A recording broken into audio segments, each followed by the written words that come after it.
Hello guys, ಇವತ್ತಿನ recipe ಹತ್ತಿಕಾಯಿಯ ಸುಕ್ಕ. ಒಂದು ರುಚಿಕರವಾಗಿರುವಂಥ recipe ಇದು. ನೋಡಿ ಈ ಮರದಲ್ಲಿ ಎಷ್ಟು ಹತ್ತಿಕಾಯಿ ಆಗಿದೆ ಅಂಥೇಳಿ. ಹಾಗೆ ಇದರಿಂದ ಇವತ್ತೊಂದು ಸುಕ್ಕ ಮಾಡಿ ತೋರಿಸುವ ಅಂತ ನಿಮ್ಮ ಜೊತೆ ರೆಸಿಪಿ ಶೇರ್ ಮಾಡುವ ಅಂಥೇಳಿ ಮರದಿಂದ ಎಲ್ಲ ಹತ್ತಿಕಾಯಿಯನ್ನು ಕೊಯ್ದು ತಗೊಂಡು ಬಂದೆ. ಇಷ್ಟು ಹತ್ತಿಕಾಯಿ ಹೇಗೋ ಅರಸಾಹಸ ಮಾಡಿ ಕೊಯ್ದು ತಗೊಂಡು ಬಂದೆ. ಇದು ಎಳತ್ತು ಕಾಯಿ ಆಗಿರಬೇಕು, ಬಳ್ತಿರುವಂಥ ಕಾಯಿ ಆಗೋದಿಲ್ಲ ಇದಕ್ಕೆ.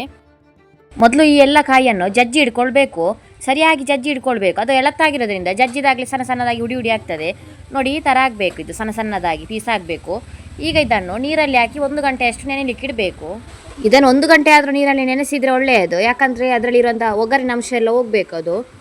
ಈಗ ಮಸಾಲೆ ರೆಡಿ ಮಾಡಲಿಕ್ಕೆ ಯಾವುದೆಲ್ಲ ಐಟಮ್ಸ್ ಬೇಕಂತ ಹೇಳಿ ನೋಡಿಕೊಳ್ಳುವ ಬನ್ನಿ.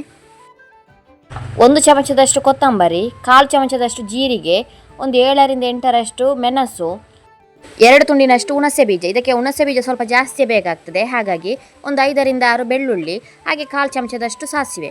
ಇದೆಲ್ಲವನ್ನೀಗ ಮಸಾಲೆ ಮಾಡಿಕೊಳ್ಬೇಕು. ಗಟ್ಟಿಯಾಗಿ ಪೇಸ್ಟ್ ಮಾಡಿಕೊಳ್ಬೇಕು, ತುಂಬ ಜಾಸ್ತಿಯಾಗಿ ನೀರು ಹಾಕಿಕೊಳ್ಬೇಡಿ. ನೋಡಿ ಈ ರೀತಿ ಮಸಾಲೆ ರೆಡಿ ಆದರೆ ಸಾಕಾಗ್ತದೆ. ಒಂದು ಮೀಡಿಯಂ ಸೈಜಿನ ಈರುಳ್ಳಿ, ಹಾಗೆ ಒಂದು ಮೀಡಿಯಂ ಸೈಜಿನ ಟೊಮೆಟೊ, ಎರಡನ್ನು ಸಣ್ಣದಾಗಿ ಕಟ್ ಮಾಡಿ ಇಟ್ಕೊಳ್ಬೇಕು. ಹಾಗೆ 1 ಕಪ್ನಷ್ಟು ತೆಂಗಿನ ತುರಿ ತಗೊಂಡಿದ್ದೇನೆ. ಹಾಗೆ ನಾನಿಲ್ಲಿ 1/4 ಕಪ್ನಷ್ಟು ಹುರುಳಿಕಾಳನ್ನು ಬೇಯಿಸಿಟ್ಕೊಂಡಿದ್ದೇನೆ.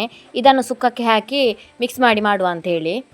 ಜಜ್ಜಿಟ್ಟಂಥ ಹತ್ತಿಕಾಯಿಯನ್ನು ನೀರಲ್ಲಿ 1 ಗಂಟೆ ನೆನೆಸಿರ್ತೀವಿ ಅಲ್ವಾ, ಅದನ್ನೀಗ ಬೇಯಿಸಿಕೊಳ್ಬೇಕು. ಬೇಯಿಸಿಕೊಂಡು ಅದರ ನೀರನ್ನೆಲ್ಲ ಸೋಸಿಕೊಳ್ಬೇಕು. ಈಗ ಒಂದು ಪಾತ್ರೆಗೆ 2 ಚಮಚದಷ್ಟು ಆಯಿಲ್ ಹಾಕಿ ಅದಕ್ಕೆ ಸಾಸಿವೆ, ಹಾಗೆ ಸ್ವಲ್ಪ ಬೆಳ್ಳುಳ್ಳಿ, ಹಾಗೆ ಕರಿಬೇವು ಎಲ್ಲವನ್ನು ಹಾಕಿ ಫ್ರೈ ಮಾಡಿಕೊಳ್ಳಿ.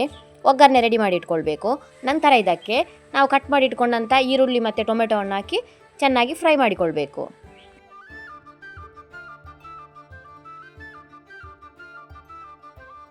ಈರುಳ್ಳಿ ಎಲ್ಲ ಫ್ರೈ ಆದಮೇಲೆ ನಾವು ಆಗಲೇ ಬೇಯಿಸಿ ಸೋಸಿಟ್ಕೊಂಡಂಥ ಹತ್ತಿಕಾಯಿಯನ್ನು ಈಗ ಇದಕ್ಕೆ ಹಾಕಿ ಮಿಕ್ಸ್ ಮಾಡಿಕೊಳ್ಬೇಕು.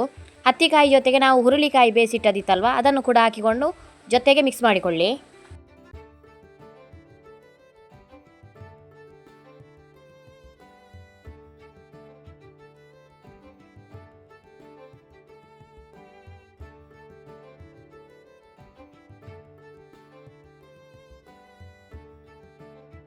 ಸರಿಯಾಗಿ ಮಿಕ್ಸ್ ಆದಮೇಲೆ ಅದಕ್ಕೆ ಈಗ 1/4 ಚಮಚದಷ್ಟು ಅರಶಿನ ಹುಡಿ, ಹಾಗೆ ರುಚಿಗೆ ಬೇಕಾದಷ್ಟು ಉಪ್ಪನ್ನು ಹಾಕಿಕೊಳ್ಬೇಕು. ಉಪ್ಪನ್ನು ನೀವು ಬೇಕಿದ್ರೆ ಹತ್ತಿಕಾಯಿಯನ್ನು ಬೇಯಲಿಕ್ಕೆ ಇಡ್ತೀರಲ್ಲ, ಆಗಲೇ ರುಚಿಗೆ ಬೇಕಾದರೆ ಹಾಕಿಕೊಳ್ಬೋದು. ನಾನು ಆಗ ಹಾಕಿಕೊಂಡಿರಲಿಲ್ಲ, ಹಾಗೆ ಈಗಲೇ ಹಾಕಿಕೊಳ್ತಿದ್ದೇನೆ. ಹಾಗೆ ಅದಕ್ಕೆ 1/4 ಲೋಟದಷ್ಟು ನೀರನ್ನು ಹಾಕಿಕೊಳ್ಬೇಕು. ಅದಾದಮೇಲೆ ಈಗ ನಾವು ರೆಡಿ ಮಾಡಿ ಇಟ್ಕೊಂಡಂಥ ಮಸಾಲೆ ಇತ್ತಲ್ವ, ಅದನ್ನು ಹಾಕಿ ಈಗ ಮಿಕ್ಸ್ ಮಾಡಿಕೊಂಡ್ರೆ ಆಯಿತು. ಮಸಾಲೆಯಲ್ಲಿರುವಂಥ ಹಸಿ ಸ್ಮೆಲ್ಲೆಲ್ಲ ಹೋಗಬೇಕು.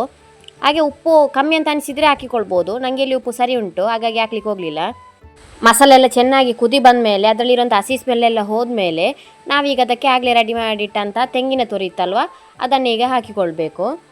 ತೆಂಗಿನ ತುರಿ ಹಾಕಿ ಸರಿಯಾಗಿ ಮಿಕ್ಸ್ ಮಾಡಿಕೊಳ್ಬೇಕು. ಆಗ ಏನಾದರೂ ನೀರು ಹಾಕಿದ್ದು ಜಾಸ್ತಿ ಆಗಿದ್ದರೆ ಈ ತೆಂಗಿನ ತುರಿ ಹಾಕಿದ ಮೇಲೆ ಸರಿಯಾಗಿ ಬರ್ತದೆ, ಡ್ರೈ ಆಗಿ ಬರ್ತದೆ ನಮ್ಮ ಸುಕ್ಕ. ಈಗ ನಮ್ಮ ರುಚಿಕರವಾದಂಥ ಹಾಗೆ ಆರೋಗ್ಯಕರವಾದಂಥ ಹತ್ತಿ ಸುಕ್ಕ ರೆಡಿ ಆಯಿತು. ಹತ್ತಿಕಾಯಿ ಯಾರಿಗೂ ಹೆಚ್ಚಾಗಿ ಸಿಗುವುದಿಲ್ಲ.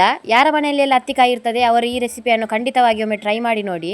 ಒಮ್ಮೆ ಈ ರೆಸಿಪಿ ಟ್ರೈ ಮಾಡಿ ರುಚಿ ನೋಡಿದ ಮೇಲೆ ಖಂಡಿತ ನೀವು ಪದೇ ಪದೇ ಮಾಡಿ ತಿಂತೀರಾ, ಅಷ್ಟು ರುಚಿಯಾಗಿ ಅನಿಸ್ತದೆ ನಿಮಗೆ ಕೂಡ.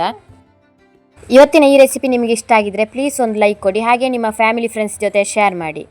ಸಬ್ಸ್ಕ್ರೈಬ್ ಮಾಡದೆ ನೋಡ್ತಿದ್ರೆ ಪ್ಲೀಸ್ ಸಬ್ಸ್ಕ್ರೈಬ್ ಮಾಡಿ, ಸಪೋರ್ಟ್ ಮಾಡಿ. Thank you for watching.